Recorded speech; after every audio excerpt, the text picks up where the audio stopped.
This conference will now be recorded. Good morning, everyone. Excited to be here at my first meeting. The first item is the roll call and certification of a quorum. And so I believe Mr. Parsons said that we did have a quorum in attendance today. That is correct. So I'm going to read the statement here.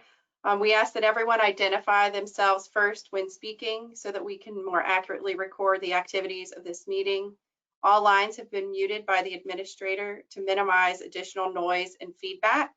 You may unmute your line at any time to request acknowledgement from the chair. Staff will be monitoring the chat throughout the meeting to assure we do not overlook anyone wishing to participate in the discussion.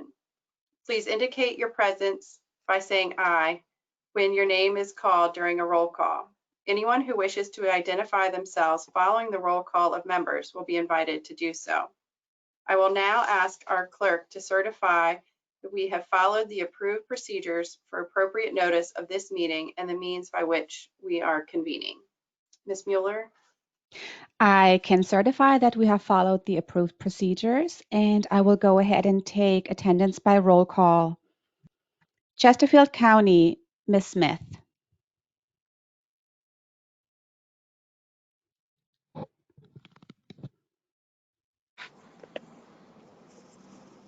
Ms. Smith, are you there?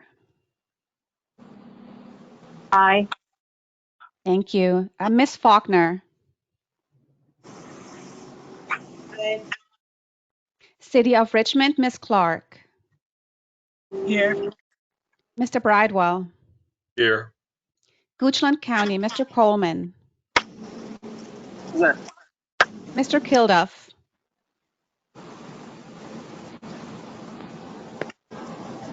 Hanover County, Mr. Vidunas. Mr. Flagg. Henrico County, Ms. Meidler. Aye. Mr. Ure. New Kent County, Ms. Leduc. I'm here, present. Thank you. Powhatan County, Mr. Pompey.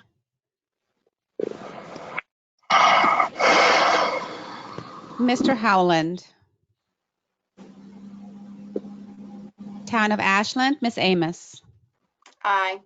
Mr. Tucker. Capital Region Airport Commission, Mr. Rutledge. GRTC Transit System, Ms. Torres. Here. Ms. Del Ross.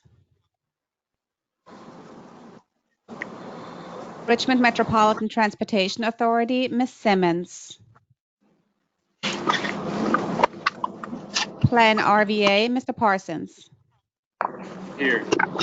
Mr. Ariel. Here. Ride Finders, Ms. Tisdale. Mr. O'Keefe.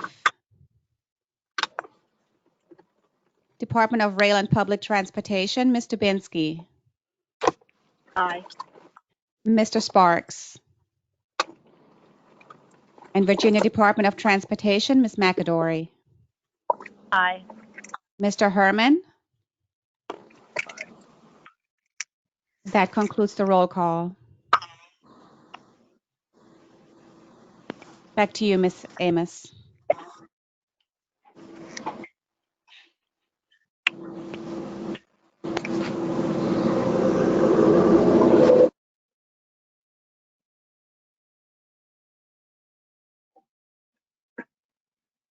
Sorry, I had muted myself to save you all. Mr. Parsons, could you please read the statement regarding virtual meetings?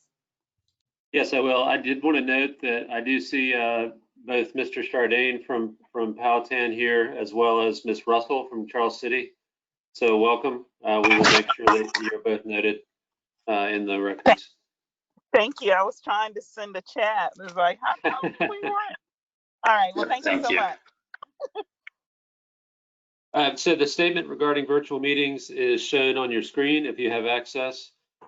Since the governor declared the state of emergency on March 12th, 2020 in response to the COVID-19 pandemic, state and local governmental bodies have been providing for the continuity of government by meeting remotely by telephonic or electronic means in compliance with the Virginia Freedom of Information Act, the Commonwealth's emergency and other applicable laws, guidance provided by the Attorney General and their respective legal counsel.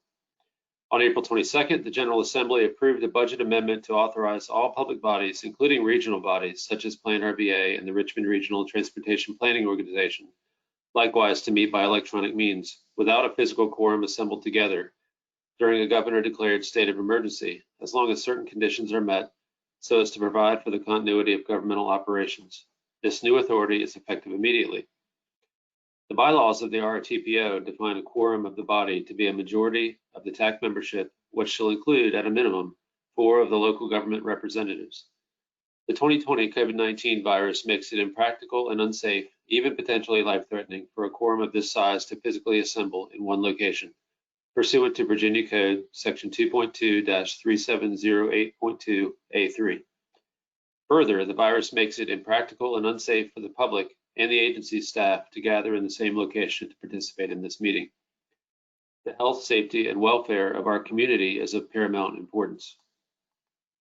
Therefore, we have determined the appropriateness and eligibility to conduct today's meeting of the RRTPO electronically, pursuant to the provisions of Virginia Code Section 2.2-3708.2 and related legislation approved by the General Assembly of Virginia, and in light of the governor's state of emergency declaration for COVID-19. The convening of the Richmond Regional Transportation Planning Organization, TAC, has been determined necessary in order to continue the necessary business of the organization. The matters included on the agenda address important and essential matters of continuing the work of government, and therefore it is appropriate to convene during this time. While we do not know the exact duration of the current practice of electronic meetings, we will continue to function in this manner until such time as it is deemed advisable to return to in-person meetings. Our TPO staff have provided notice of this meeting and the means by which we are virtually gathered to members of the public. Notice was provided on July 31st, 2020 through posting on the Plan RVA website and distribution of email notification to members, alternates, and known interested parties, including the media. In order to comply with the provisions of Virginia law and to improve accessibility to the discussions intended for today, this meeting will be recorded. Audiovisual recordings of the meeting will be posted on the Plan RVA website within 48 hours of this meeting.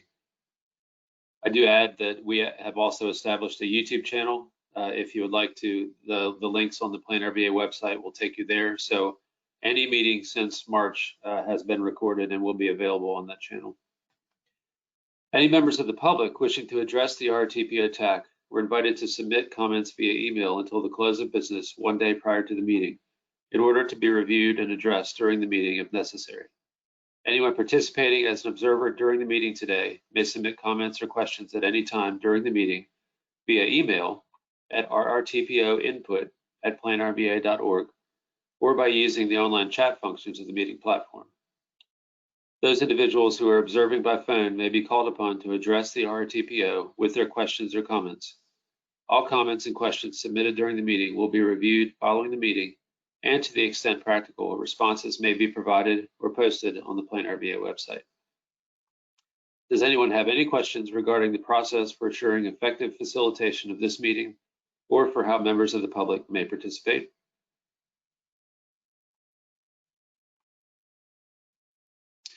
Hearing none, the next section, section 3, the procedures for electronic meetings have not changed since March, and they were adopted by the policy board and read by the TAC at that time. These have been posted and provided with our meeting agendas since that time, so we don't feel it's necessary to read through the entire procedures for meetings at this point. But if anyone has any questions, you can send me an email, put something in the chat, or contact me after the meeting is over, and we will certainly be happy to address them. With that, I would turn it back over to Ms. Amos. Thank you, Mr. Parsons. Now we are going to approve the TAC agenda. Are there any comments or additions for the agenda? We did have the addition that was sent out on Friday for number 6, I believe, the addition of FY20 Unified Work Program Budget Amendment. Do we need a motion, I believe, for approval of the agenda? Yes, please. Do we have a This is motion? Liz. So moved. Liz McAdory with This the motion. Do we have a second?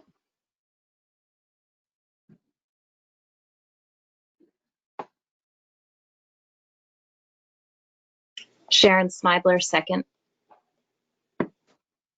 Thank you. Ms. Mueller, if you could call the roll. Yes, ma'am. The committee will now be voting on item number 1, approval of today's meeting agenda. Chesterfield County, Ms. Smith.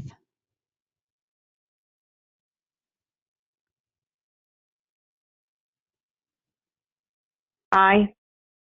City of Richmond, Ms. Clark. Aye. Goochland County, Mr. Coleman. Aye. Henrico County, Ms. Smidler. Aye. New Kent County, Ms. Leduc. Aye. Town of Ashland, Ms. Amos. Aye. GRTC, Ms. Torres. Aye. Plan RVA, Mr. Parsons. Aye. DRPT, Ms. Dubinsky. Aye. And VDOT, Ms. McAdory. Aye. Thank you. Back to you, Ms. Amos.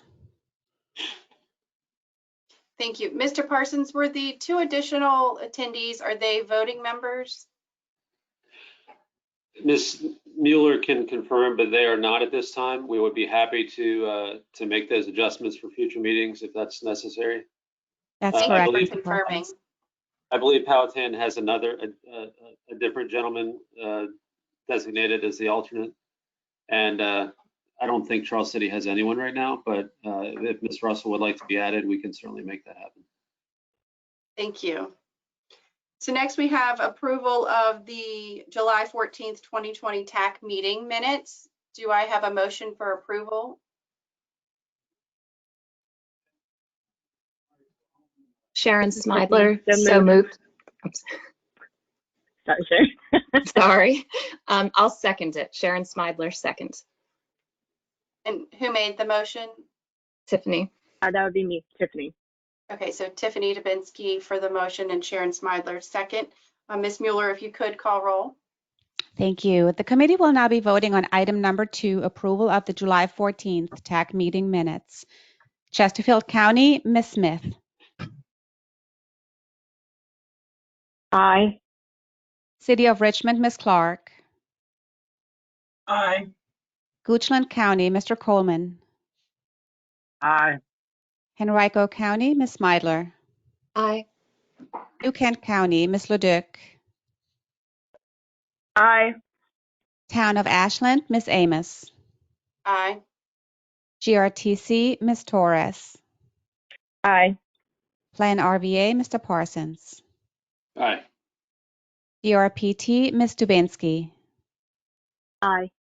And VDOT, Ms. McAdory. Aye. Thank you. Back to you, Madam Chair. Thank you. So now I'm going to open up the public comment period, and this is for public comment on any items that are on the agenda. If you have comments on items not on the agenda, that will come up later in the meeting. So is there anyone who would like to comment at this time?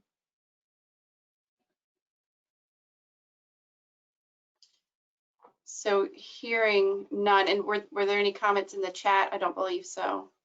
There were not, and we did not see any emails in advance of the meeting either. Thank you, Mr. Parsons. Okay, so we will move on to item number 4, my chairman report. I'm so honored to be the chairman. I hope that I can do an okay job. But first, I have to thank Ms. Barb Smith from Chesterfield for her excellent leadership over the past year. Barb, I was wondering, how long have you been on TAC? Because I know you were here before when I got here. Calling her out here. I'll wait for her to unmute. But Barb, I can't thank you enough for your leadership. I have big shoes to fill. And I know going into continuing to work on the LRTP, hopefully I can do so. The next item, we had last month, we created the public transportation work group, And we had a request from Ride Finders to be added to that group, which I think is a great addition. And so John O'Keefe will be the additional member to that work group. Mr. Parsons, I'm going to move on to the RRTPO update. If you could give us that update. Would you like me to share your photo? Well, I was going to do that under TAC member comments, but if you want to do Okay. No, but thank we you. can do that. Okay, so current work efforts, I put that on the screen. We continue to work on the Connect RVA 2045, the long range plan. And for those, many of you are on the advisory committee. We have not met in person and have for the past couple meetings and have sent out emails with additional information and homework for you to consider. So hopefully that has not been too onerous. And I would ask you to contact Sulab if you have any additional questions or comments on what you've been given. I think we're moving along. We're still on track to be finished by October of next year. So we look forward to continuing to work with all of you on that. You'll get an update today on the transit vision plan from Barb and Dan Mata. The trolley line study is continuing, and it's really working now in conjunction with our regional bike ped plan update. There's lots of exciting things that are going to happen this fall, especially with the trolley line study. We're engaging with Virginia Tech and the American Society of Landscape Architects to help with some visualization and some renderings for the trolley line portion. And we're super excited about that, being able to bring students into some real world planning and get them exposed to what actually happens when they get out of school. Many of you are on the advisory committee for the bike ped plan update, and Phil and Barb have been doing great work on that, along with Dan and other staff at Plan RVA. So we look forward to being able to fold that plan into the long range plan this coming spring and next summer as we put the regional vision plan together. The Complete Streets pilot project is almost done. And we are looking forward to kind of doing the last bit of visualization work and some renderings to show some examples of possibly some before and after effects of considering complete streets in our region. The Vision Zero work group is planned for this Thursday, August 13th. This will be the second meeting of the group, and I'm really excited about the direction that we're getting from our leadership from the city of Richmond, Dorona Clark and Mike Sawyer. So I'm looking forward to that meeting on Thursday. If you'd like any more information about the work group, please let me know. And then finally, staff is working hard with all of you on the final applications for Smart Scale Round 4 for our list of 10 regional projects. And we're getting close and are doing final reviews this week with the application deadline of August 17th. Moving on, the next item is an update from the CTAC, the Community Transportation Advisory Committee. It was included in the agenda package and was, as usual, Ken Lance has done a bang-up job providing an in-depth summary of the activities that the CTAC has discussed. The last meeting of the CTAC was July 16th, and Bob Basham is the chair this year. So we're looking forward to continuing to work with the CTAC and to provide, to enable them to provide advice and counsel to the policy board and to the TAC as we move through our planning processes for this year. And I believe I had one more item. The CVTA is moving forward. There has been a working group made up of many of the members of TAC. I think everyone probably on this call has been brought in if you're a local government representative at this point. And we're assembling the agenda now and working towards a CVTA kickoff organizational meeting on August 27th, which is a Thursday. There will be more information coming out hopefully this week with agenda items and final appointments and those types of information sets. And I believe the working group is scheduled to meet on Thursday. So there will be an opportunity to iron out some of those final details before notification is sent out on the organizational meeting itself. And I believe that's all I have for the RRTPO update. Any questions? Thank you. Any questions? And I know Barb is on here. I don't think Todd is on the call, but if anyone has anything they'd like to add for the CVTA update, I'd be happy to take that.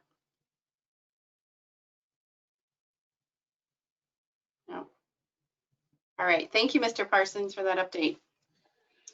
So we're moving on to item number 6, which was an addition to the agenda. It's the FY20 Unified Planning Work Plan budget amendment, which again was sent out to you last Friday for your review. Mr. Parsons, if you don't mind just going over that for us. Absolutely. So the requested action on here is to review and recommend to the policy board this final amendment to the FY20 EPWP budget. So this was the budget that expired on June 30th, so for last year. And the reason for this final amendment is that we have, in setting up our budget, we have different grant sources, most notably federal PL funds and Section 5303 funds. We divide portions of those funds between work tasks depending on, and change the percentage depending on the focus. If one task is more transit oriented, we apply more 5303 funds to it. If it's more highway or bike ped oriented, we apply more PL funds towards it. When we got to the end of the fiscal year for fiscal year 20, we had one work task where there was a negative balance in 5303 funds, and that was the public engagement task. So in consultation with VDOT and DRPT, the request was made that we adjust those percentages of 5303 and PL to make sure that the final balances for both of those grant sources was positive. We had plenty of wiggle room in other work tasks to make that change, and it doesn't change the numbers that you see in the budget. It just changes the mix of grant funds for each work task. So the request is really to just approve the budget with those changes in grant allocations. Like I said, it doesn't change the overall numbers that you would see in the work program. But the reductions and additions that were made were shown, and I have it on the screen here, between different work tasks to make sure that the 5303 funds, which is a smaller amount of grant funding that we get each year, was positive when the final work program was completed on June 30th. Does that make sense? So the staff recommendation is that the TAC support the revision to the FY20 EPWP budget as presented by these funding shifts. Thank you, Mr. Parsons. Does anyone have any questions or comments about this request? No, I can't see so many of you. I'm waiting for a hand to raise or something, but okay. Well then, do we have a motion to approve the request to review and recommend to the TPO the FY20 UPWP budget amendment as presented? So moved. Barb Smith. Do I have a second? Liz McAdory, second. Okay, so we had a motion by Barb Smith and a second by Liz McAdory. Ms. Mueller, could we have roll call, please? Yes, ma'am. The committee will now be voting on item number 6, the FY20 UPWP budget amendment. Chesterfield County, Ms. Smith. Aye. City of Richmond, Ms. Clark. Aye. Goochland County, Mr. Coleman. Aye. Hanover County, Mr. Vidunas. Aye. Henrico County, Ms. Smidler. Aye.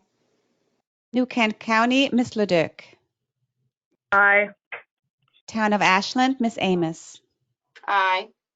GRTC, Ms. Torres. Aye. Plan RVA, Mr. Parsons. Aye. DRPT, Ms. Dubinsky. Aye. VDOT, Ms. McAdory. Aye. And that concludes the roll call for item number 6. Thank you, Ms. Mueller. So item number 7 is the much anticipated FY21 to FY26 RSTP and CMAQ allocations. I believe Mr. Bushings has a presentation for us. Yes, thank you.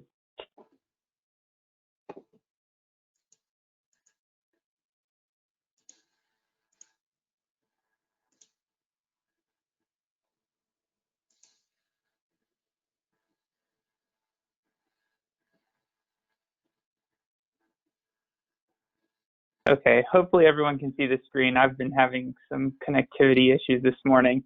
So this is the FY21 to 26 RSTP CMAQ allocations. Just want to give you a quick overview and then let you guys get into the discussion. So as you all know, the allocation cycle's been delayed this year as the SIP's been suspended. We do have a green light now from VDOT to go ahead and move forward and adopt an allocations plan, so that's what we're doing. In the June meeting, staff presented a different approach to allocations borrowed from Hampton Roads. So at tax request, we now have prepared 2 different allocations plans, one which follows our normal approach and one which follows that alternative.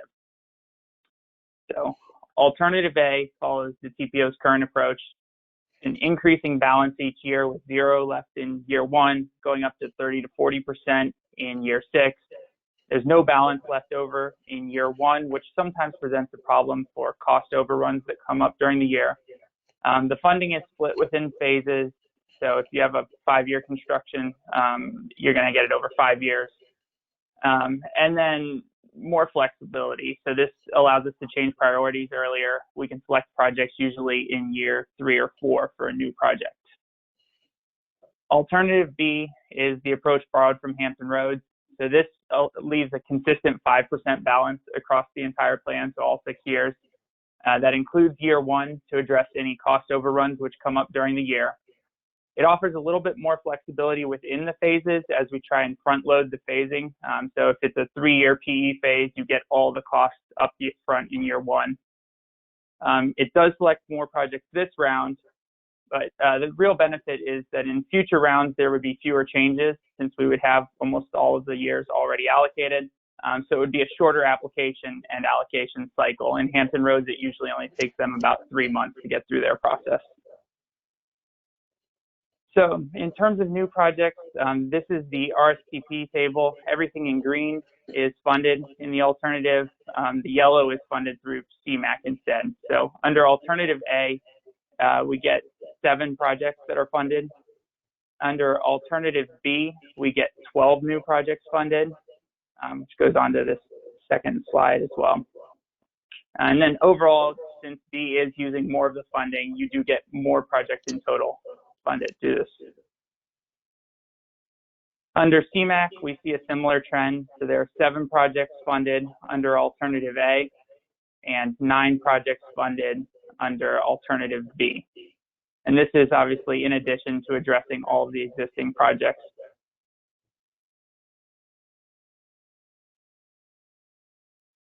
In terms of the schedules, the 2 programs are very similar. So yellow, they're the same. Green is faster. Red means it's slower. This project, the Route 288 IJR, is the only project with a significant difference. So it is faster in alternative A, FY21, as opposed to FY24. Everything else is pretty much the same. You see more green in alternative B, but that's just because more projects have been selected. So those have a set start date, whereas they haven't been selected in A. And then finally, the projects based on project type. You can see the signal and study projects, same amount of funding, same project selected in either alternative. The big difference is in bike, ped, and highway. We're basically doubling the allocations to those types of projects with alternative B because we are using the full 6 years of funding. So that's a brief overview of the two approaches. There's a lot of details in there, so I'm sure you'll want to discuss, but what we're requesting today is for TAC to select an alternative to recommend to the policy board for approval. So out of the two, we'd like TAC to come to agreement on either A or B and advance that. Staff's recommendation, as noted in the staff report, was for the alternative B. We do feel in the long run that'll be beneficial. However, we're able to work with either approach that TAC decides to advance to the policy board. So with that, I'm happy to answer any questions that you have. Otherwise, we'd just like to open up discussion.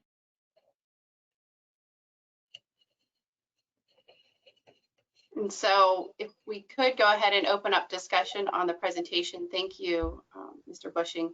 And so I don't know how to do this best since not very many people are on camera, but if you'd like to speak or if you have any comments, just unmute yourself and go ahead. Hey, Nora. Miss Smith, I see your hand. Go ahead. Barb, are you Barb, asking? yes. Yeah. Okay. I'm sorry. Okay. So I think I would have a hard time turning down alternate B. It's sort of like when you're a kid at Christmas, you've got a giant wish list of projects. And for someone to tell you that you can get the majority of them funded, that of course is much more appealing. But I do have some reservations about this approach. We're pretty much locking ourselves into the CMAQ and RSD program through FY27.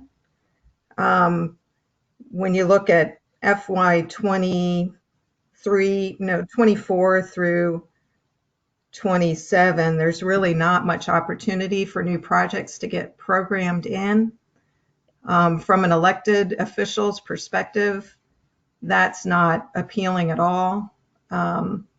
You know, most of those folks are around for 4 years, so there won't be a chance for them to see projects begin in their term. Another concern is, you know, sometimes projects pop up unexpectedly, and to be locked into this 8-year window, you can't really respond or be too nimble in adding new projects. So I do have those concerns, and I think that something that we might want to consider in the future is if we use the alternate B approach, maybe programming or kind of restricting what we look at for new projects to the first 4 years and letting the funding that you need to continue the projects that you've selected happen in the last 2 years of the 6-year window. That way we wouldn't I don't want to say overcommit, but that way we wouldn't be locking ourselves in quite as much by programming out a full 6 years and then having 2 years of commitments tagged on to the end of that. That's all I've got. Thank you. And this is Sharon with Henrico. Barb so eloquently brought up some of the good points about concerns with alternate B. My concern is with scheduling it out those 6 years. You know, you're not allowing, it doesn't allow as much flexibility for funding. So for like studies, for example, Henrico had the Parham and Hungary Road bike and ped study that we were able to push forward for RSTP funds, which then helped us develop our smart scale application for part of the Ashland to Petersburg trolley line trail. And so that was a huge benefit. So my concern with alternate B is that if it was programmed out all 6 years, there would not be, extra money for studies. And one of the other concerns I had was kind of like what Barb was talking about, some flexibility. A lot of us, well, I'll speak for Henrico and some other counties, may have applied for the same projects for different funding sources.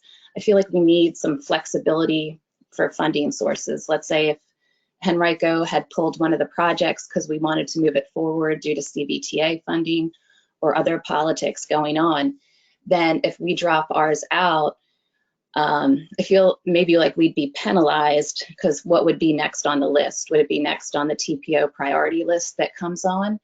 Or, what's the plan to kind of address that? So my concern with all B is just, flexibility in funding, incentivizing, different funding sources, and just a concern about, allowing more monies for studies up front. Ms. Amos, if I could jump in on the question about studies. Yes, to thank address you. that from the staff side.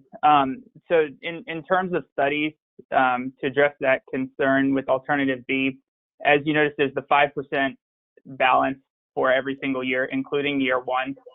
So any funding from year one that doesn't actually need to be used to address cost overrun during the year would be available as previous money during the next funding cycle, which we could put towards studies.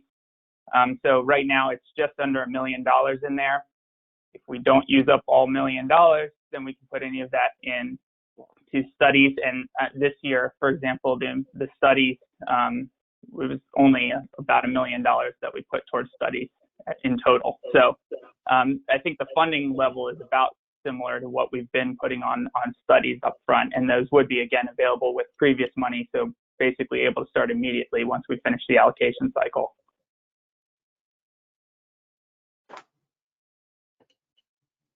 Tyrone, did you have your hand up? Yes, Nora, thank you.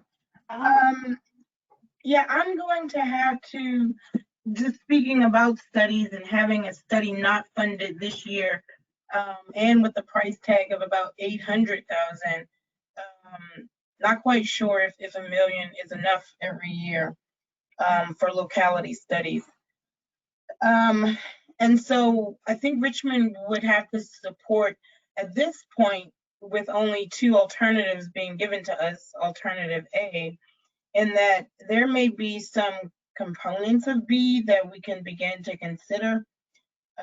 But right now, I think just the dangling of additional projects doesn't really allow us to think through the process of long-term impacts.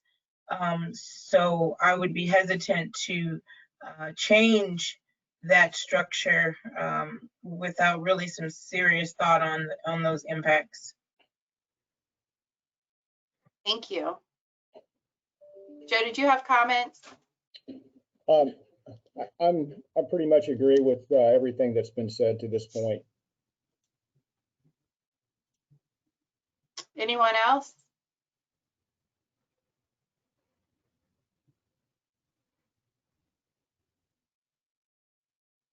I don't want to cut anyone off. Okay, I'll check back in with you.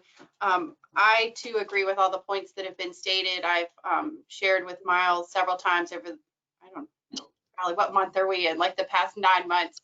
My concern about the review of the applications and the scoring process, and you'll see later on in one of the future meeting topics, is to review the review process and scoring process.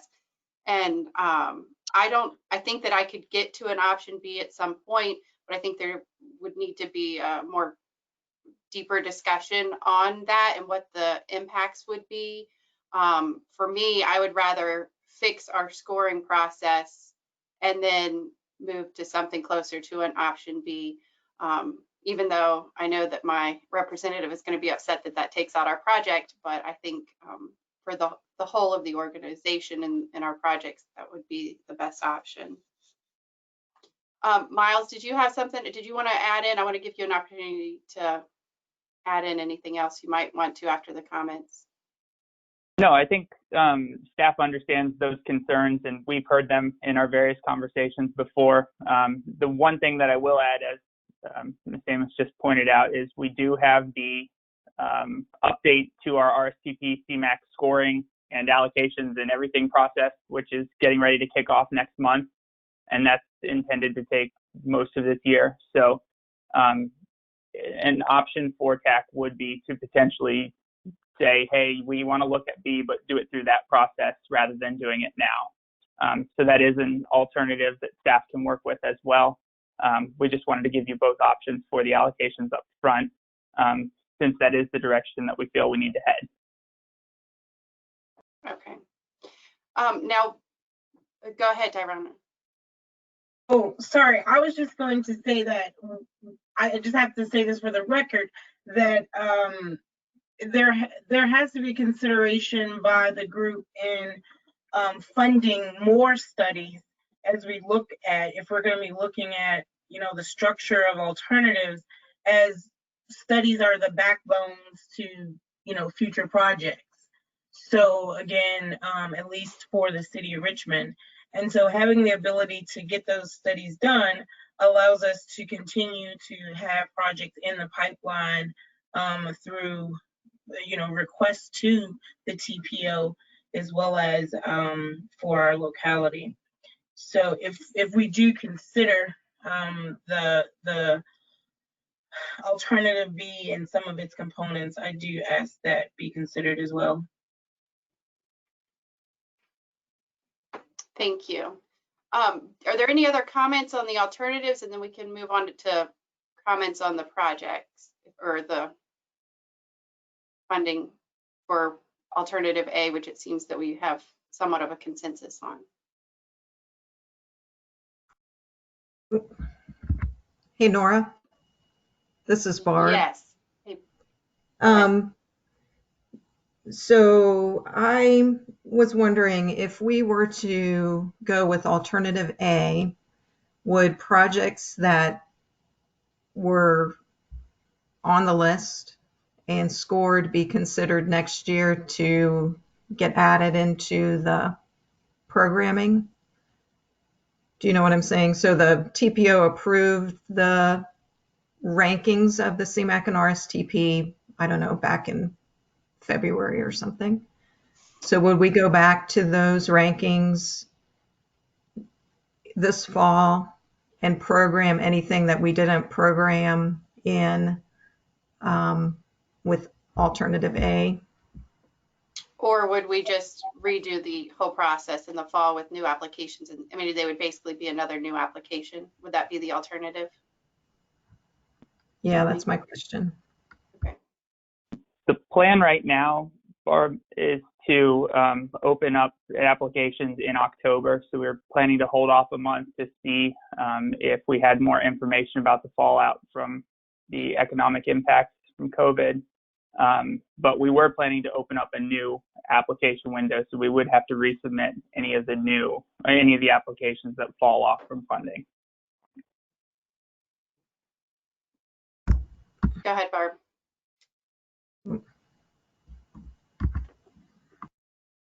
Barb, did you have? I do. I'm sorry. Go ahead. There's like a delay or something with my computer. So we had projects that were both on our smart scale list and on CMAQ and RSTP, and understood the programming issues, but were led to believe that those projects, as they were ranked, would get programmed eventually. Maybe not within the window that we were working on this year, but they would get programmed eventually. So to be having to recompete has me a little concerned, because our board did not submit them for smart scale because they were counting on CMAQ and RSTP eventually. Maybe not program this year, but program the next year. And perhaps that's something we can talk about when we review the process for selecting projects, that if they had been ranked previously, that could be considered. Sorry, Dirona, did you have your hand up again? Yeah, I was just gonna say, yeah, I totally agree with you, Nora, in that it should be reviewed at that time. I just know that just like we have two new people being represented now, Charles City and Powhatan.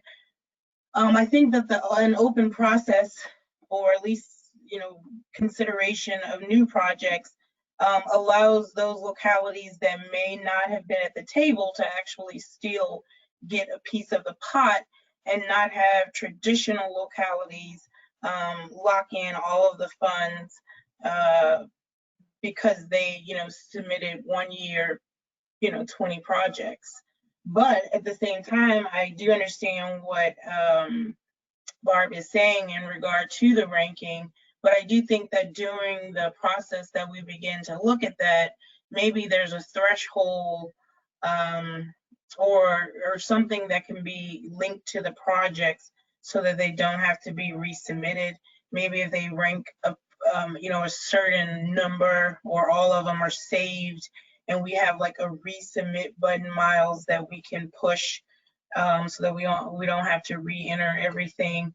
But I do think that having the ability to not lock it in for those new localities, and really for some localities just may not have been as focused and at the table in the past, is important. I think that's a good point. I will clarify, Powhatan and Charles City aren't new to the process. I think we just have a couple new attendees today, but I know where they're coming from as far as being a small locality, and we have very few projects, and we don't perhaps look out 6 to 8 years. But if we would have known in advance, we may have done that. So I agree that it's a little different for the smaller, more rural localities. Thank you. Thank you for the clarification. Chet, I think you might have a hand raised there. Yeah, I just wanted to clarify with Barb's comment and Dorona too. I mean, our plan is to take this fiscal year and assess the process. It would not be applied until the next cycle. So we have one more cycle in the existing evaluation process starting in October, as Miles mentioned. So we would use that same process that we've been using for forever to look at this one final round, and then whatever the group determines is the way to move forward, we'll apply for next year's cycle. Thank you for pointing that out. I forgot we discussed that. So the upcoming applications will be reviewed under the current review process. And so it'll be the applications that we receive in October of 2021 that will come under the new process. Thank you, Chad.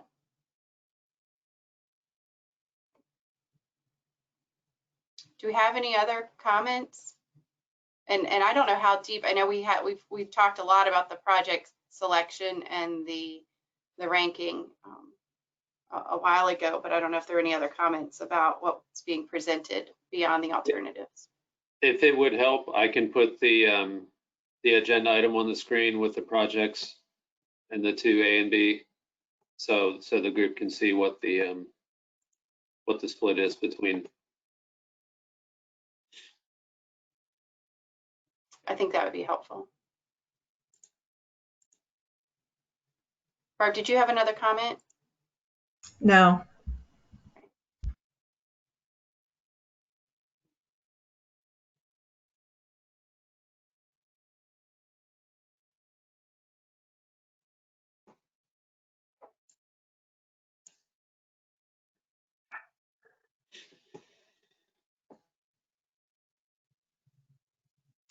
Okay, thank you. Were there any other comments, or anyone want to have discussion on the differences between the projects in A and B?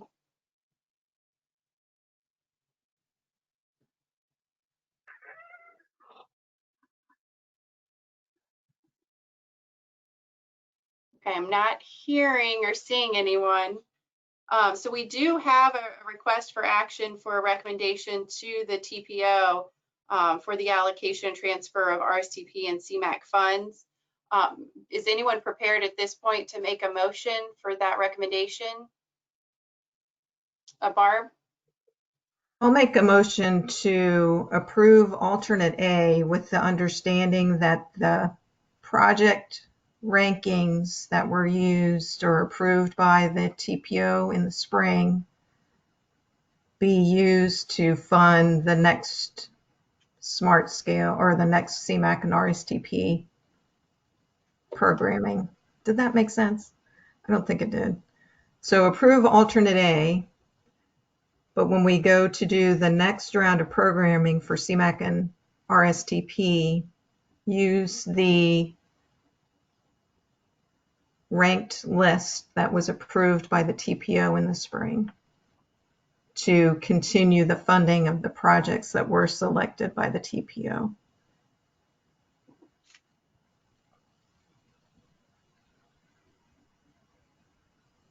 We can still call for new projects and they can go through the process, but I think our board members expect that these projects are going to get funded, maybe not this programming cycle, but the next programming cycle.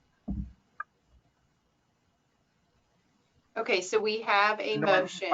Oh, I'm sorry, who was that? It was Tom Coleman, I'll second it. Okay, and so we have the motion from Barb Smith for approval of our alternative A with the recommendation that project rankings from the approved list from the spring that was approved by the TPO, the ranking list, that be considered as part of the next round of funding. Is that about it, Barb? I think I have it there. And so do we have any discussion on that motion? Are we able to discuss that motion?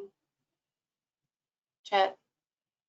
Yes, absolutely. I also want to make sure that Nicole was able to get that written down in a form that's accessible to everybody. I'm following, Chet. Okay. Is there any discussion on the motion?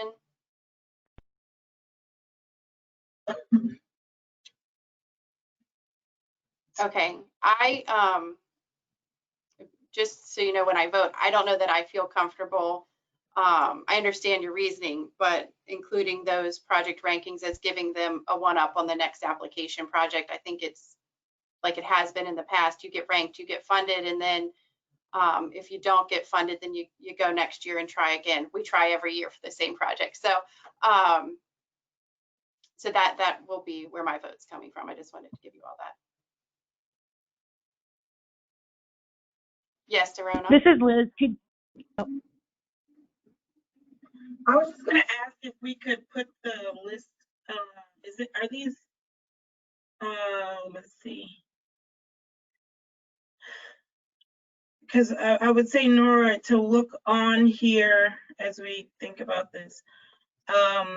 If some of the projects that you have submitted multiple times and haven't gotten funded, if they're on here, this may be a chance to actually get it funded. But so I thought that Barb, she's making me think this morning, based on, I'm like, do I really want my study funded? And so I think that that's what I would, put out there for everyone just to kind of consider, as we look at the list to determine whether or not if there is any benefit for what's on there as we consider the vote. It's a really good point. Liz, I think you had a comment. I was just going to ask if we were at the point to restate the motion. If we're not there yet, that's fine too.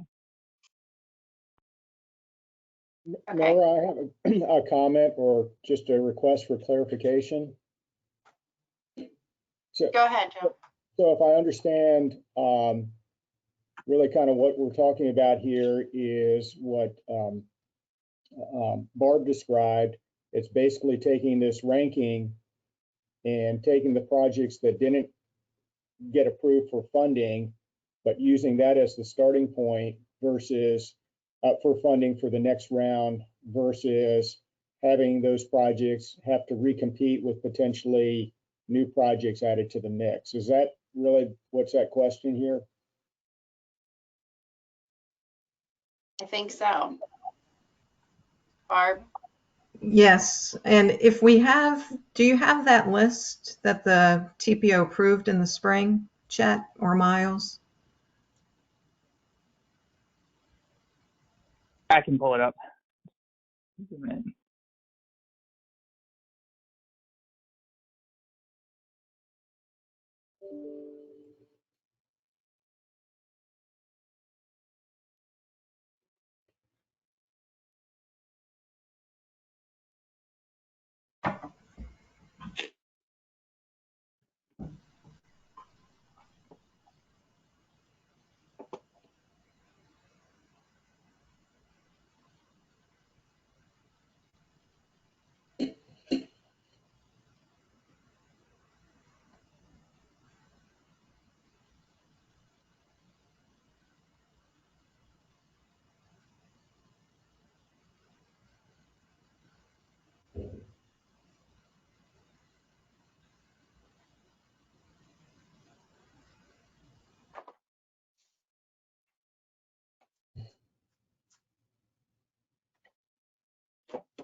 Sorry, having a lot of slow issues over here.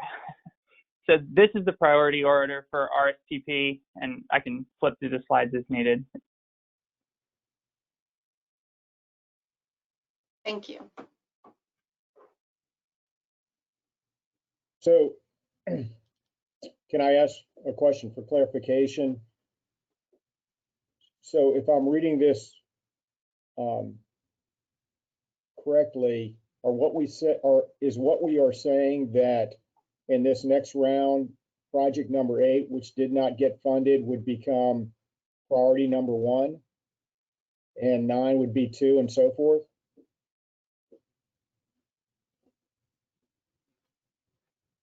But yeah, I think it would be number 4 would be number 1.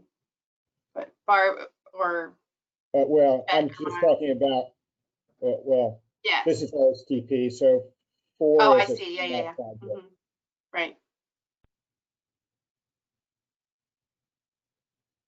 It is a good clarification that we should figure out. This is Liz. I just had one comment about just ensuring that whichever alternative you pick still allows you the opportunity to introduce new projects that might come up that may actually be a TPO higher priority than what's on the list.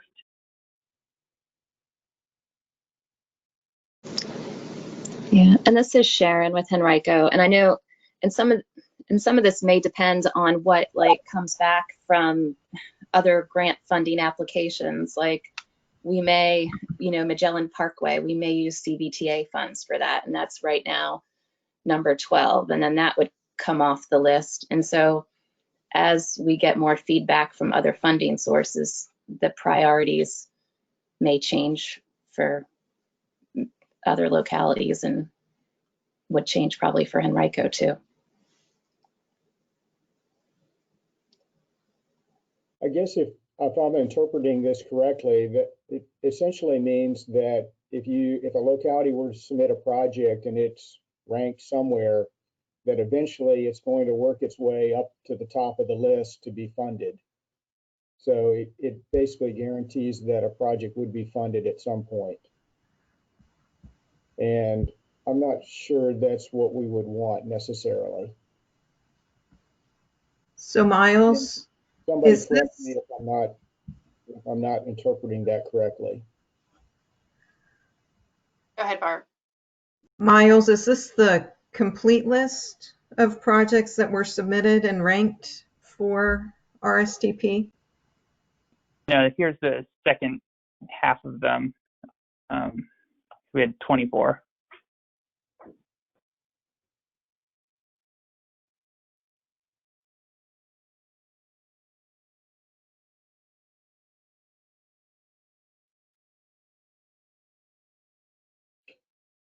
Can you go back one page, Miles?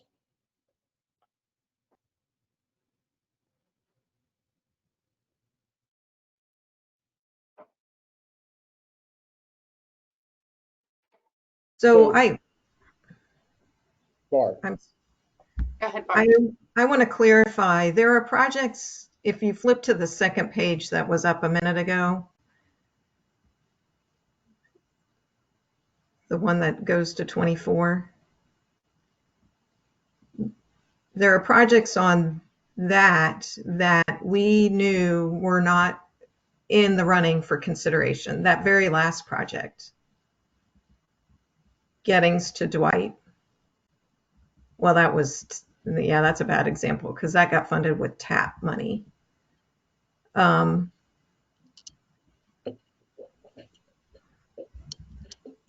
Yeah. I'm just concerned because we had some of these projects on our smart scale priority list and had a pretty good feeling that if it wasn't going to get funded with like the funding for CMAQ and RSTP wasn't programmed this year, that it would get funded. So, you know, I can't support alternative A if there isn't some sort of commitment to funding the projects that our board members think we're going to get CMAQ and RSTP funding. Barb, did you apply for all of your projects that you could for Smart Scale? Yes. What do you have? 10? How many did you get? 10? 10.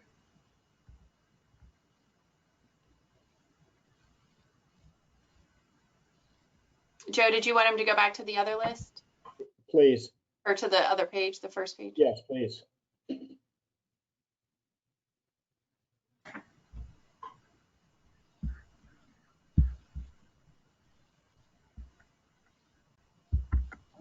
you go. So Miles, why did we jump from in alternate A, jump from funding 1 through 7, and then maybe I think I see the answer. No, I don't. So what in alternate A, why did we jump from 7 to 13 and skip those other projects? Big picture. So 13 was the next study. So it only needed, it was under $500,000 and it could be accommodated in 1 year. So that's why that one jumped up, whereas everything else was either multiple phases or the PE only projects were more expensive.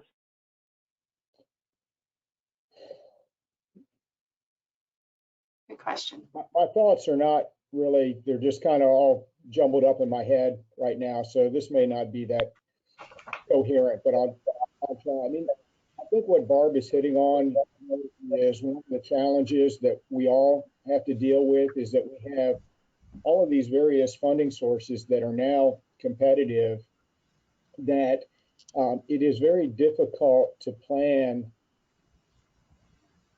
the funding for a project when there are the unknowns. So I mean, we have an example of a project, I believe in Hanover, that has, depending upon local funds, RSTP funds, revenue sharing funds, we had applied for smart scale funds. The timing of all these programs is different. And so it really is a real challenge to try to sort through all that in a way that if we were just given the dollars, we could really do a much better job. So we're kind of victims of the process here. And I appreciate where Barb is coming from, but almost at the same time, I think if the project is a good project, if it gets thrown back into the mix in the next round, then it will show up as a project and it will get funded. And if it's not a good project relative to everything else, then it doesn't get funded. And that's kind of the way we've always operated, fund the best projects. And then once we've made that commitment to fund a project, then we stick with that project until it's through, it's completed. So that commitment is there once that money or once that project has been selected. You can guarantee that it's going to be done.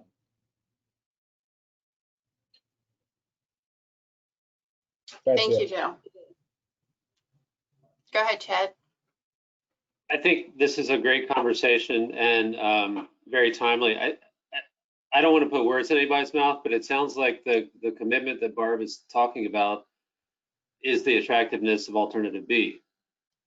But if you do that and you have commitments for these projects in future years, you're giving up the flexibility that was discussed earlier in being able to make changes depending on what the elected officials are looking for at any particular time. So yeah, I mean, it's kind of the back and forth between the two options and which one is more useful for this year and next year. And then I think we can have that conversation this coming year about, is there a different way to look at it altogether so that we can address some of these issues in the long run?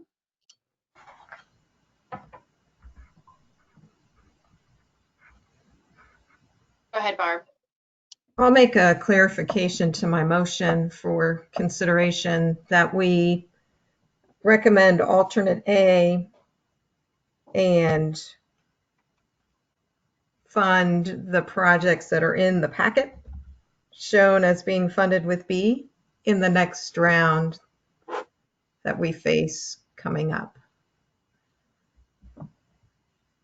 That clarifies that we're looking at the projects that are in our agenda packet right now. I don't know if that's helpful or not.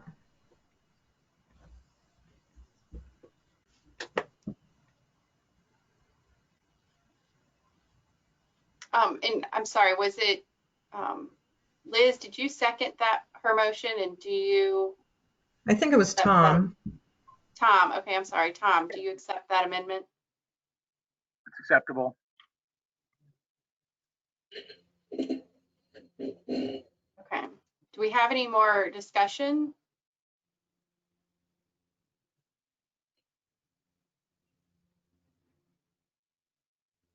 Okay. I'm not hearing any. Ms. Mueller, if you don't mind repeating the motion and then taking roll call. Ms. Amos, the committee will accept alternative A for the FY21, FY26 RSTP CMAQ allocations, and I'm going to have to re-listen to it, to be honest, but I believe the projects funded from the spring, I'm not sure. I'm going to have to re-listen to I'll it. summarize it for you. Thank you. Okay, so the motion is that we recommend to the TPO to approve the allocation transfer of RSTP and CMAQ funds as presented using alternative A, with the recommendation that next year's funding cycle will begin with funding the additional items in alternative B that were not funded in alternative A. Does that summarize it, Ms. Smith? Okay. So if you don't mind, roll call. Thank you, Madam Chair. The committee will now be voting on item number 7, FY21, FY26 RSTP CMAQ allocations. Chesterfield County, Ms. Smith. Aye. City of Richmond, Ms. Clark.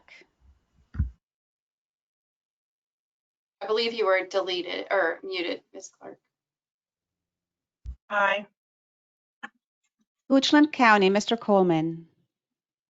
Aye. Hanover County, Mr. Vaidunas. No. Henrico County, Ms. Smidler.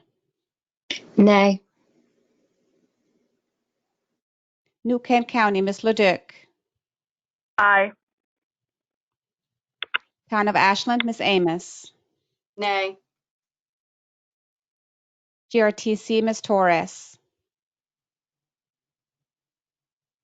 Aye. Glen RVA, Mr. Parsons. Nay. DRPT, Ms. Dubinsky. Is there a choice to abstain? There is. I would choose to abstain from the vote. VDOT, Ms. McAdory. I'm also going to abstain. That concludes the roll call for item number 7. Do you mind repeating the record of the vote? Chesterfield County, Ms. Smith, aye. Oh, City of, I'm sorry. If you could just tell us what the final count was. I okay, didn't keep track. sure, let me count it real quick.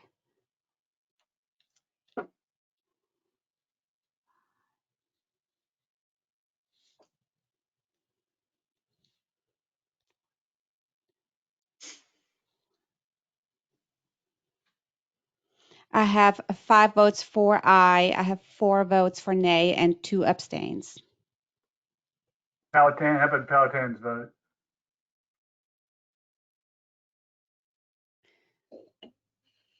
I'm Well, sorry. currently I have Mr. Pompey and Mr. Howland as voting members. Chet. That is correct. All right. Are either of them on the call? No, they are not. County Administrator's on. I'm Ned Smith. Good morning. Oh, good morning. Thank you for being on. Thank you. Thank you very much. Good morning, Ned. Morning, everybody. And as was pointed out earlier, if one of these 2 people should not be listed as the voting members, if you could get with Ms. Mueller and she can let you know how to get those changed. Thank you very much. Thank you. And so it was 5-4, and that will be forwarded on to the TPO.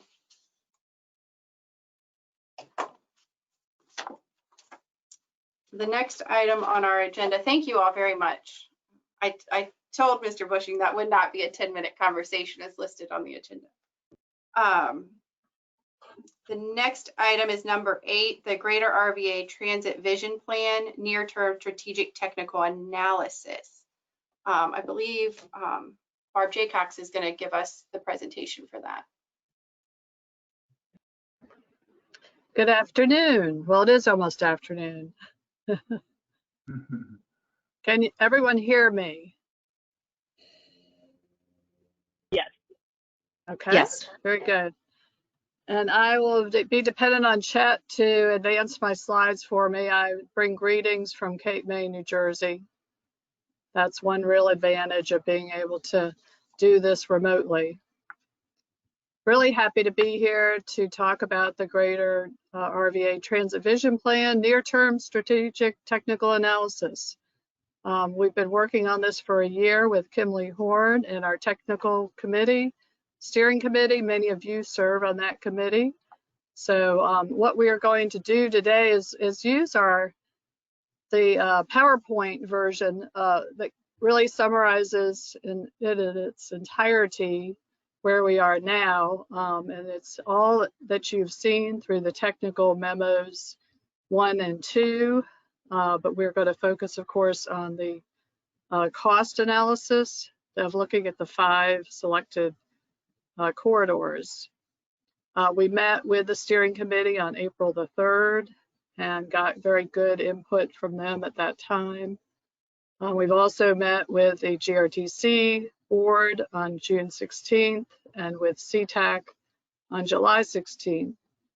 And this is really constitutes a summary. After this, we will also share the beginnings of our story map that Dan Motto has been working with me on.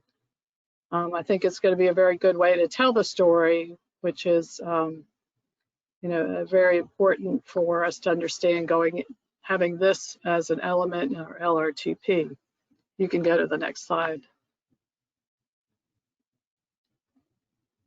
Can everybody see the slides? Is it jumbled? I can see them. Okay. I can only see one. It hasn't changed at all. Right. Oh, now it changed. Yeah. There it goes. It's a little slow. It is a little jumbled, but well, the primary purpose of this slide is just to remind you that we are operating on the 2017 recommendations of the Greater RVA Transit Vision Plan, and taking those assumptions a step further and what we can possibly achieve in the next near term, the 5 to 10 years for the transit system for the region. Let's try the next slide and see if that comes out clearer. Okay. It's still a little bit mixed up, but the analysis methodology is clearly, we're showing it, we're in the implementation feasibility phase of the study. And we are again towards the end of the first year, and we hope to bring this to a conclusion in September. The study corridors on the next slide, hopefully we'll be able to see that. There were 20 corridors in the original Transit Vision Plan. We narrowed it down to the 12 corridors that we would screen, which were the corridors selected for implementation feasibility. And looking at the detailed analysis corridors, which you can see on the next slide, without the rest of the system. And that should be on the next slide, the 5 corridors selected for corridor implementation in the near term. Is that advancing? Okay, there we are. And this was where we really kind of left off with the steering committee on April 3rd, where we talked about the extent of those corridors, identifying the feasibility and the acceptance of the length of the routes. So Broad Street to Shore Pump is already operational. That would continue being a focus. That's Corridor A. Midlothian Turnpike, Corridor D, from downtown Richmond to Huguenot Road or Chesterfield Town Center being the next corridor that would be focused on the detailed analysis. The West End South, downtown Richmond to Regency Square. The airport via Route 60, downtown Richmond to the airport. And there are several alternative proposals for that particular route. Route 1, originally identified by the RVA Transit Vision in 2017 to go to Ashland. We're talking about taking it to the extent of Parham Road. Next slide.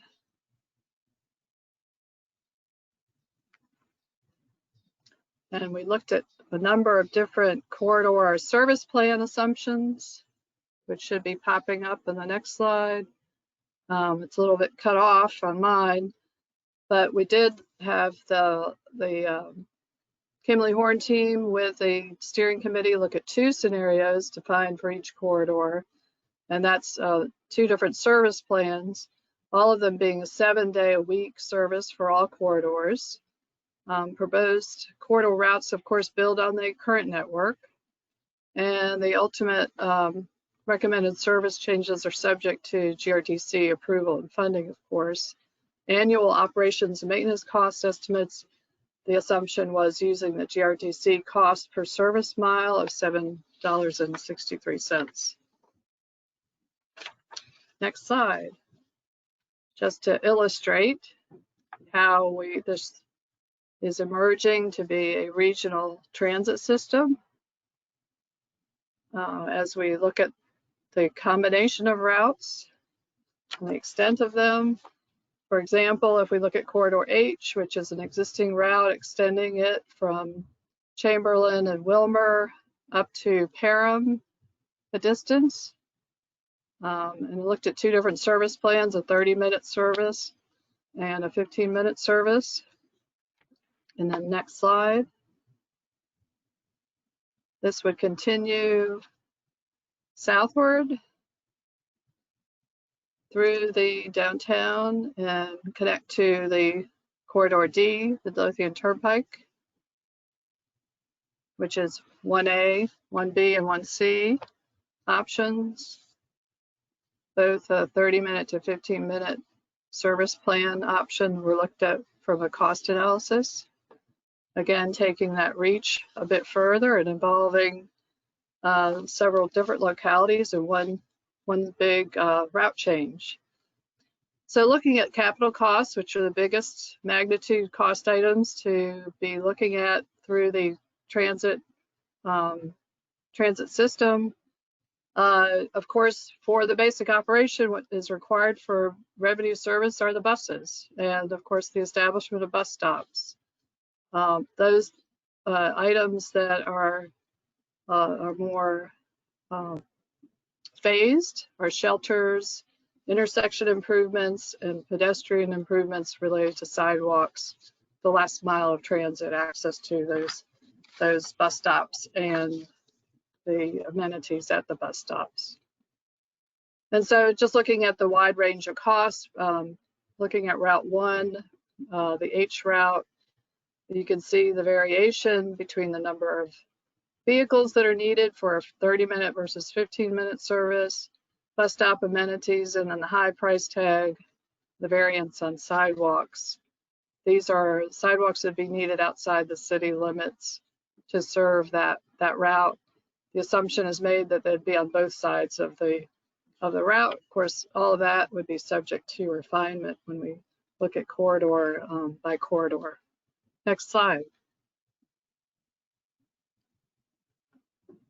And then you can see a range of capital costs for all 5, which is huge variation, anywhere from 10.6 million to 118 million. A lot of that driven by some of those very broad assumptions on sidewalks and amenities at bus stops, looking at, of course, the different options for the number of buses, number of operators, all of that is in the mix. So just to give you an idea of the extents of the capital costs, the full range of capital costs.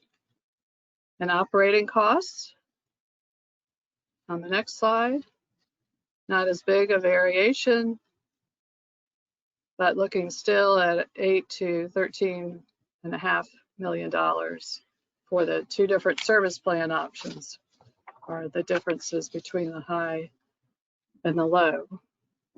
So next steps, implementation activities. How do we get this moving? Of course, funding is all essential. We'll have to actually do some focus planning too on corridors, and also, championing with local partners and the GRTC, and the possibility of working through CVTA and prioritizing corridors as we go forward. But these, I think, offer the best opportunity, these 5 corridor extensions within the system, and I think can add great value to the operation of the system. Next steps is, of course, we would take, this is our own technical advisory committee approval to send it on to the policy board in September. And we would like for you to consider that today. We also, we have links to more detail on the website through the technical memos, and we'll also have a story map to add to the mix and help us tell a story. I think it'll be very valuable to take to board members, to your own individual supervisors, and decision makers in the region.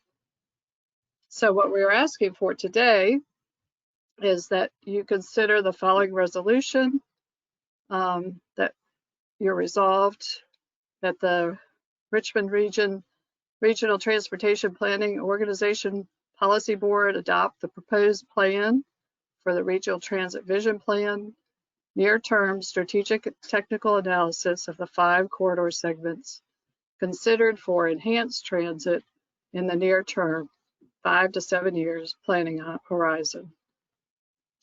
And that concludes my part of the presentation.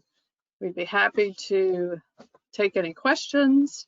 You can either put them in the chat box or raise your hand, make yourself known, and I'd be happy to try to answer them. But we'd also like to, if we could, spend 5 minutes after that to share the beginnings of the story map so we can get your input on how best to tell this story. Thanks very much. Any questions? Thank you. Yeah, are there any questions for Barb, or comments?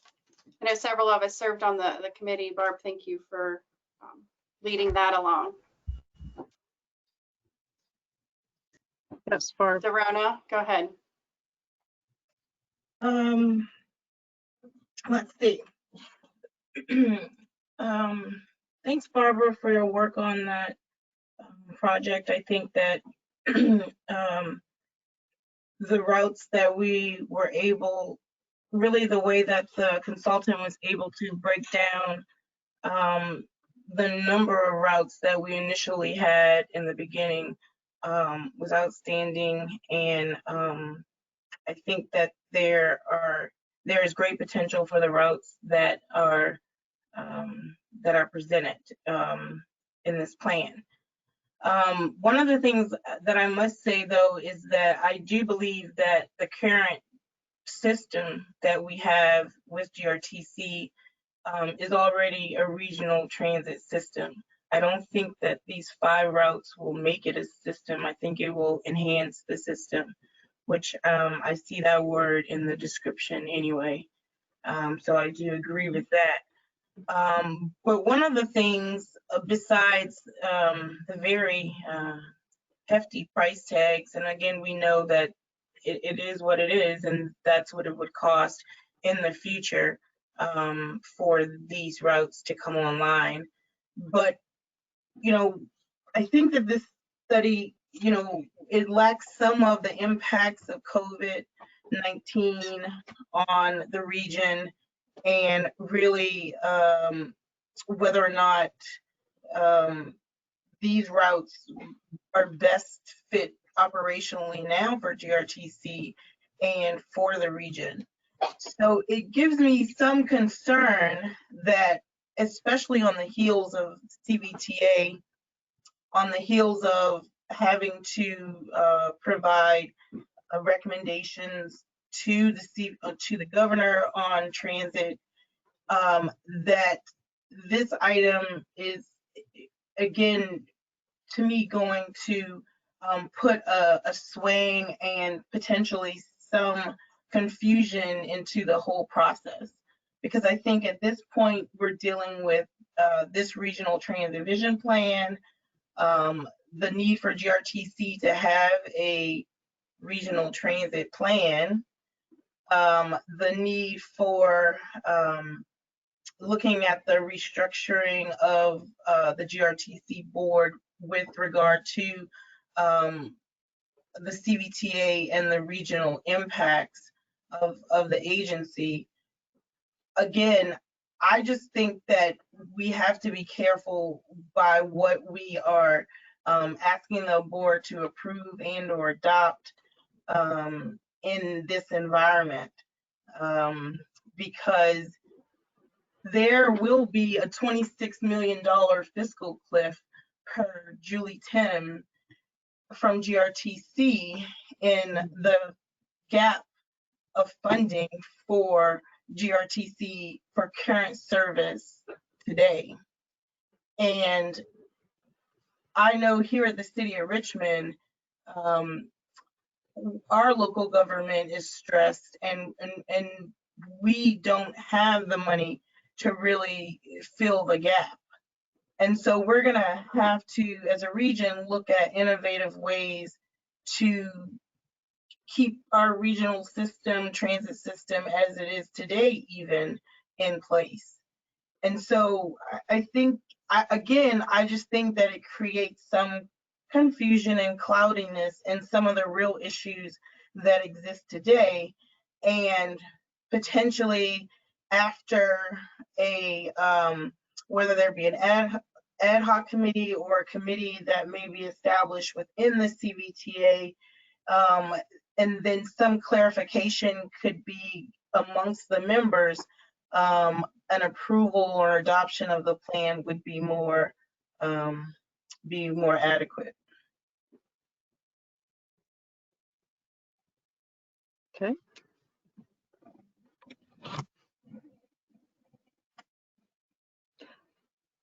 Yeah, I think what our intention was for this to serve as a framework for that larger discussion, definitely. And a lot has happened even the course of this 1 year, just as there had been a lot happened since the 2017 vision plan. A lot of progress had been made in that time frame as well that we wanted to recognize as opportunities through this study. And if I may, I've always expressed that the CVTA and the regional structure and the funding and the needs were never in the purview of this scope when this steering committee was created, and therefore I don't think that it is appropriate to be a framework as such. It was not the intent or any consideration in the process from the onset. Thank you for that. Barb Smith, did you have a comment? I thought I saw your hand up earlier. No, no comment. Do we have any additional questions or comments? Barb, I think you. Adrian Torres. Go ahead, Adrian. Sorry.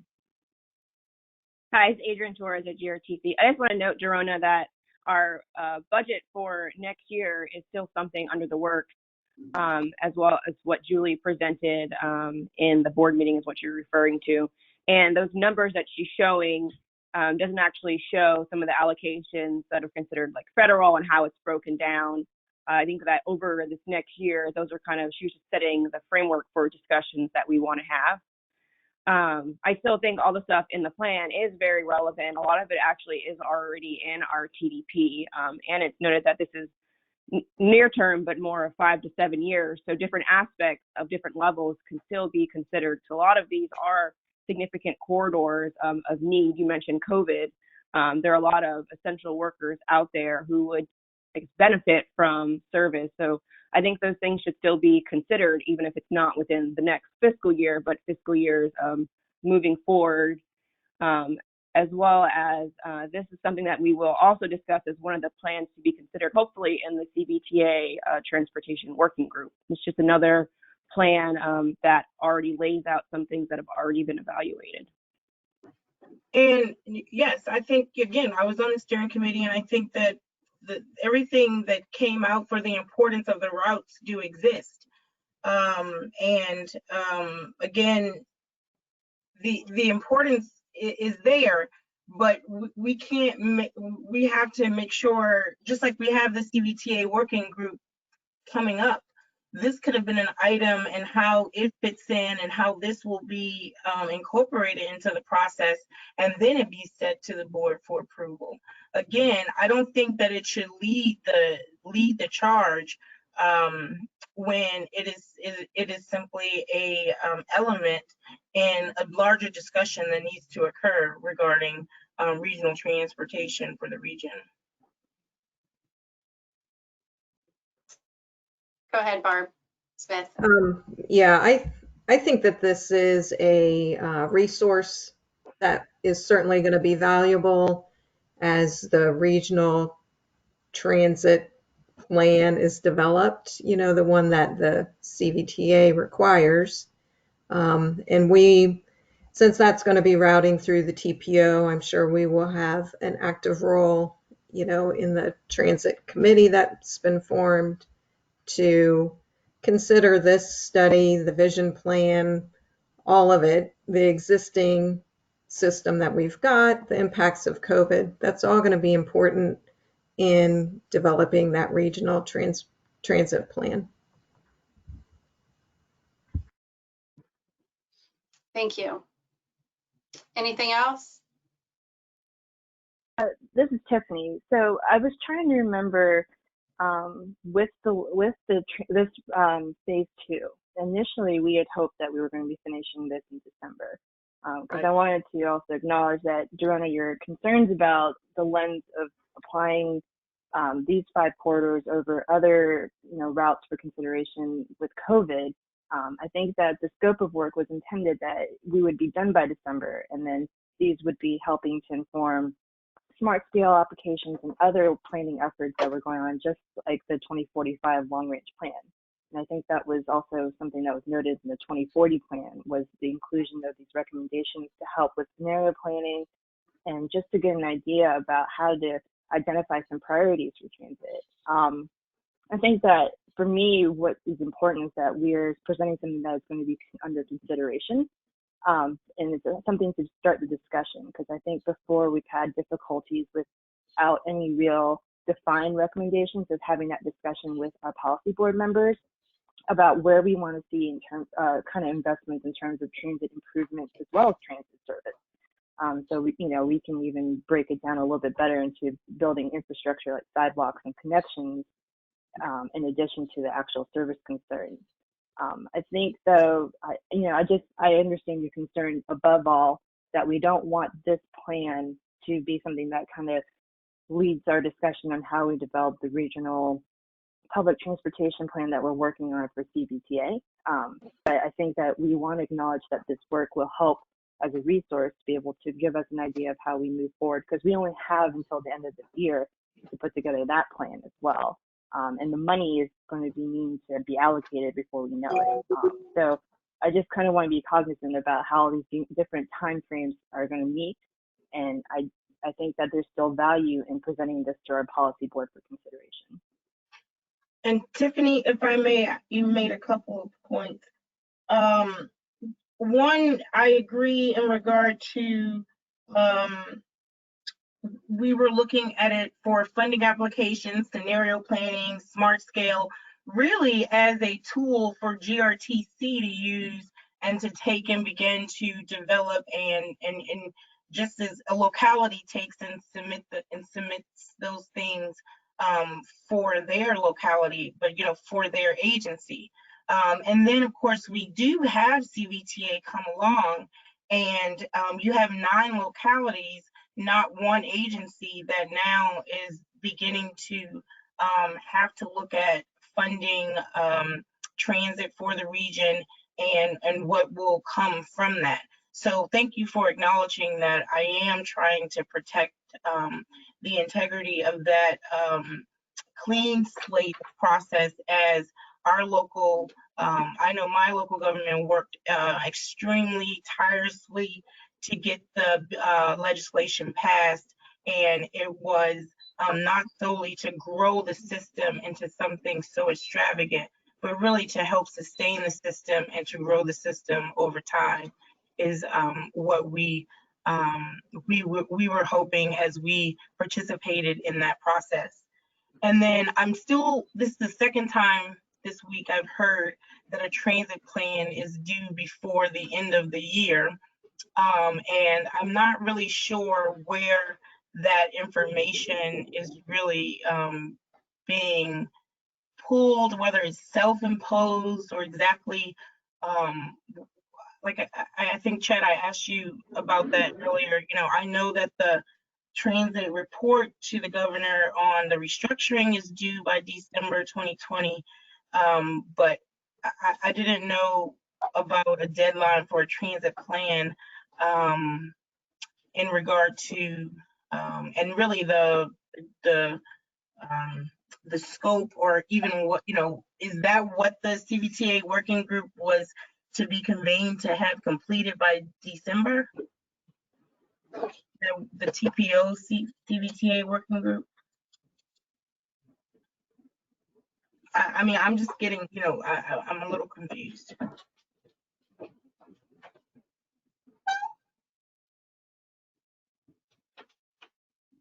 Chet, did you want to chime in on that? I can. I mean, the public transportation working group that the TPO established has no end dates. We haven't met yet, so there's no deadlines imposed there.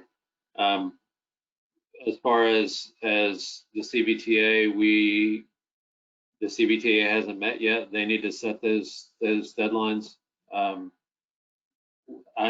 TPO staff is serving at the pleasure of that group, so I think we wait to see what the priorities are. The working group that many of you are part of, I think has ideas and is putting together that information. But at this point, I can't speak one way or the other. Okay.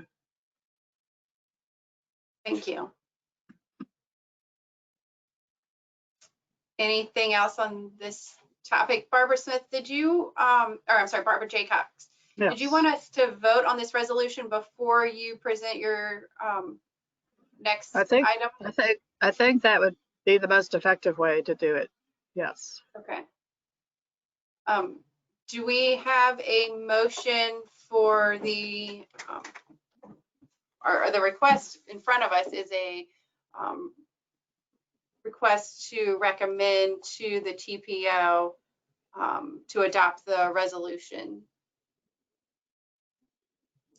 that was presented. Do I have a motion for that? I have a motion. My motion is to table the regional transit vision plan near-term strategic technical analysis of plan until at least until the meeting of the, I will even just say till next month for now. Again, it really clouds up the processes that we have to work through for our local government. So again, I move to not adopt, but table the regional transit vision plan till our next meeting. Until September. Okay, so we have a motion to defer action until the September TAC meeting. Do we have a second?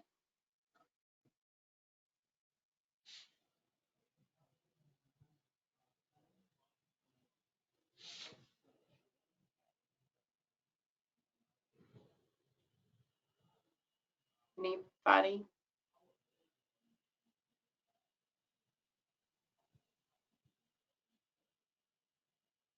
I would second it. I don't know if I'm allowed to, but it doesn't look like it would go very far. So Mr. Parsons, could you clarify what we do here? The motion, I guess, dies without a second. It does, yes. Fails, yeah. Are there any other motions?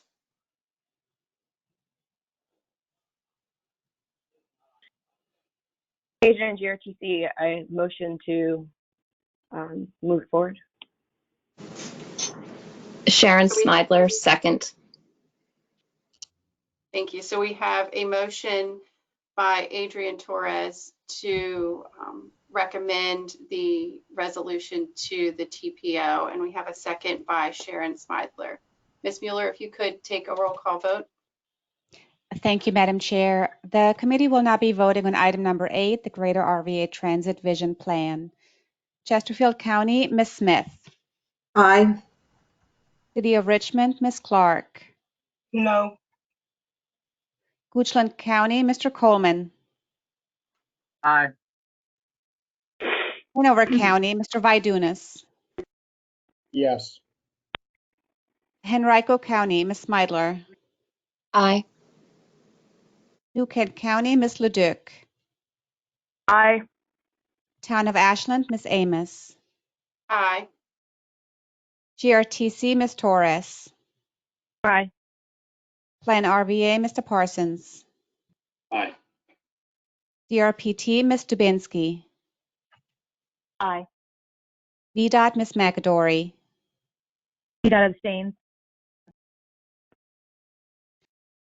Thank you. That concludes the roll call, the voting for item number 8, Madam Chair. Thank you. Thank you. Ms. Jaycox, you had an Do- additional presentation for us? Right, do we have 5 minutes to spare to share just a prelim of the story map that could be used as a tool for you to share with your own board members? Is that okay with everyone? No. It's 10:47. I'm not sure what our adjournment time was. We don't have any other action items. I think it would be okay if you gave us a short presentation. So I'm going to ask Dan Motto. He's been working on it through the weekend.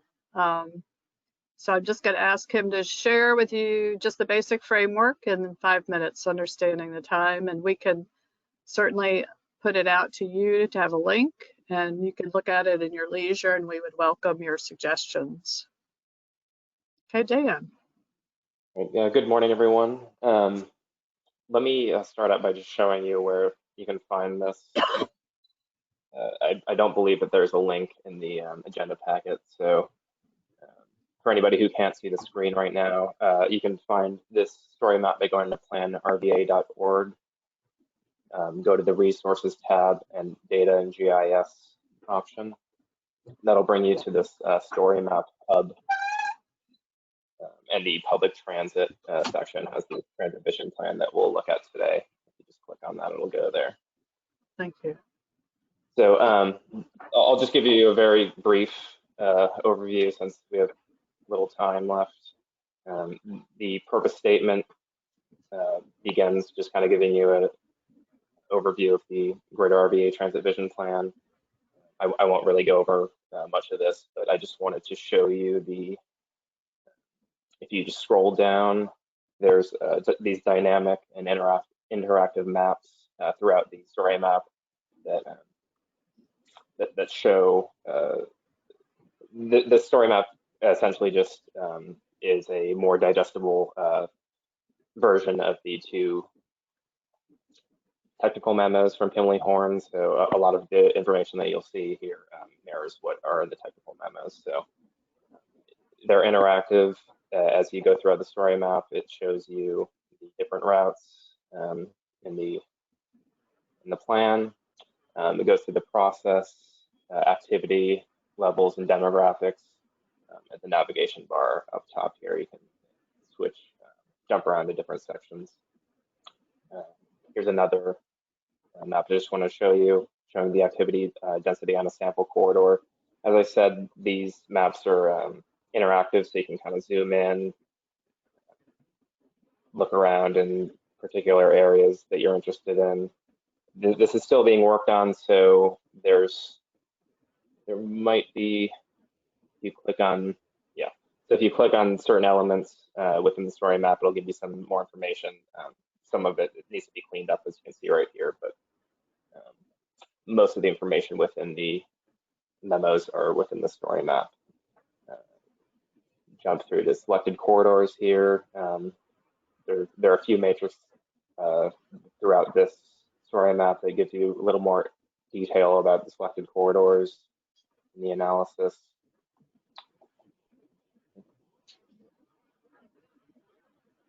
Selection. Here are the 5 routes selected for implementation feasibility, as Barb went through earlier. And then if you go ahead, you can look at implementation and benefits. This is still under development, so there'll be a little more added here and there, but it mostly has all the pertinent information. And then next steps. We wanted to use this story map as a kind of executive summary because we felt it would be easy to share with all of you, and also it should hopefully be easy for you to share with others. If anybody has any questions about regional transportation or any kind of transit vision for the Richmond area, you can click on this little share icon in the top right corner. And here's the link. You can copy or post it to social media. So if anybody has any questions about this, you can email Barb or myself, answer any questions you have about this. Thank you, Dan. I really appreciate that. It looks like you've put a lot of work into this. If you could go ahead and send us the link so that we can take some additional time to dive into it. And if anyone has any comments, just send those along to Barb or Dan. So if it's okay, we'll move up on to the next item, which is transportation agency updates. The first one on the list, we have Ms. McDory with VDOT. Thank you. See, I was trying to turn, I did turn the camera on. Yep. Glorious. Let's see. Okay. Real quick, the last CTB meeting was a pretty busy one in July. There was a presentation on the I-64, 664 study that I'll get into a little bit more in just a second. They discussed needs mid and long term. So after the state term earlier this year, and they're anticipating adopting long-term needs goals in 2021. And then as part of, and that hasn't been determined yet, I'm sure the MPOs we have some seminars coming up in the next couple months to work on those. And then from the first round of performance measures, VDOT is going to be developing a midterm performance report, and that's going to be due in October. So we will have more information coming on that soon. That's kind of like a report card of how we're doing on the performance measures that were chosen. The next meeting, if it's not virtual, is going to be in Northern Virginia District. I would assume it's going to be virtual. We'll see. There is no August meeting. The next meeting is September 15th and 16th. The workshop will be at 10 a.m., which is a change from normal time. It's usually 9. And then the action meeting will begin at 9 as typically scheduled. Smart Scale, everybody knows probably what's going on. Deadline is this coming Monday at 5 p.m. We're still wrapping up some deliverables. I believe everybody should have gotten most everything. If not, it might be in your inbox since the meeting started this morning, or we'll get it to you before, I would say definitely before end of day Friday, but probably before that. If you have any questions about anything that we're working on, or do you have any issues, there have been a couple glitches with the mapping tool and a couple economic development glitches. So if you run into anything like that, let Jake or I know. And on that same note, try not to wait until Monday afternoon to hit submit, because there could be issues. There's going to be a lot of portal activity, and if you do one of those, a whole lot of time to work it out. Okay, let's see. SIP development, there's no real change from before. We're still awaiting FAQs from our central office. We are still planning to do an SYIP update at the end of the calendar year, and as soon as we have info on that, we'll give it to you. And Miles mentioned earlier, that's one of the reasons we wanted MPOs to go ahead and approve the RRTPO CMAQ, so that when the new SIP is developed, all that information can be fed right in. The whole section on interstate studies, no change for 95, still going to the CTB this fall. 64 and I-664, CTB was presented the data analysis. The first public meeting is underway, and it ends, it's a month-long web meeting, and it ends this week, August 14th, this Friday. I believe Chet sent a link out to that, but if not, I can get that to you. And they have draft recommendations, and they're going to undergo like a similar to Smart Scale analysis. In September, there'll be another round of meetings that are showing the potential improvements. Then they'll do the Smart Scale like analysis, and in November, we'll come back with that analysis and the refined improvement recommendations. I put the website down there if you need it, va64corridor.org. We're also doing 85-295 corridor study. That is the whole corridor of both of those interstates, and it's all within our Richmond district. Obviously, 85 doesn't touch our MPO area, but 295 does. Similar approaches as the 95-64 studies, only the operational analysis is being done in-house and with a small consultant assistance. And then the capital improvements, our consultants are going to do that. No real schedule yet as far as when we're going to have public meetings, but I'll let you guys know as soon as we know. And as far as specifics or public hearings, we do not have any currently scheduled within this study area. And that's my update. Thank you. And Ms. Dubinsky with DRPT, are you still on with us? I am still here. All right, go ahead. All right, so kind of related, Liz took care of everything in terms of our 6-year improvement program. In particular, related for us, we will probably be looking for some sort of CTP action in October related to lease operating. For those who didn't know, we had only gotten approval for the first 3 months of the fiscal year to help with operating costs. So likely, if anything, we'll see some action in order to do additional funding for at least the next quarter. So I know that we'll have something ahead for the CTP presentation in September and then October action. Besides that, we are still kind of in the same holding pattern, looking at impacts based off of revenue projections, and then constant engagement with our transit agencies in terms of their needs for the fiscal year.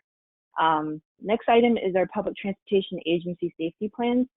We have finalized the Tier 2 plans, which include a majority of the agencies throughout the state, and this will be available online. Once we do have this online, there is the federal requirement that MPOs must have about 180 days in order to adopt the targets. So we will be sharing a memo and some template language that could be incorporated with MPOs in their TIP and their long-range plan.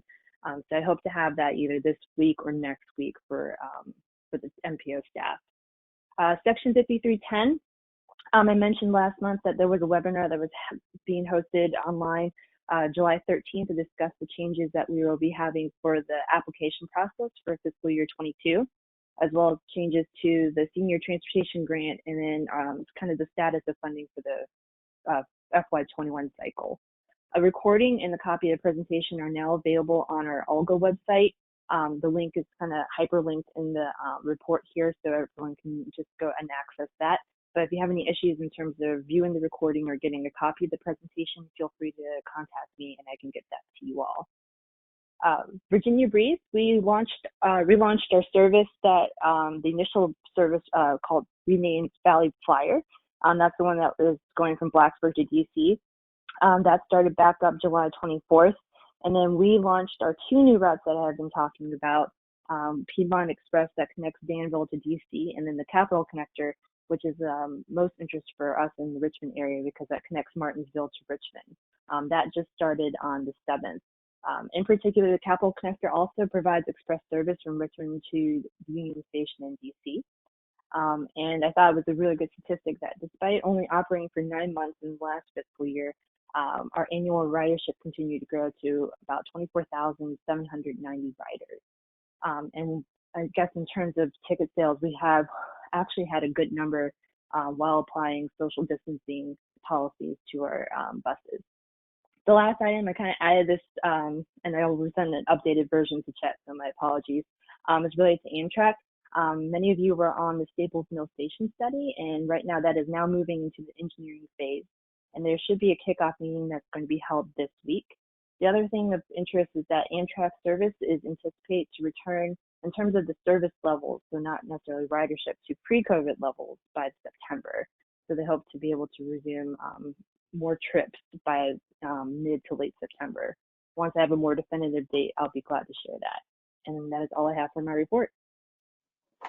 Thank you, Tiffany. The next thing on the agenda are future meeting topics. It's on page 43 of your agenda package.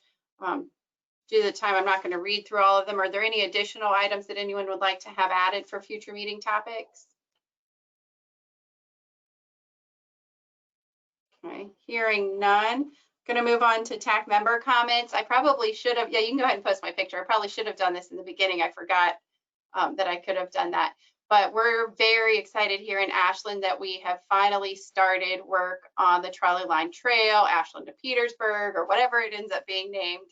But big thanks to TPO for getting this funded, and it's underway. So if you're in Ashland, stop by and check it out. There's decking on it now. I didn't get out to get a new picture, but maybe I'll have a new picture for you next month.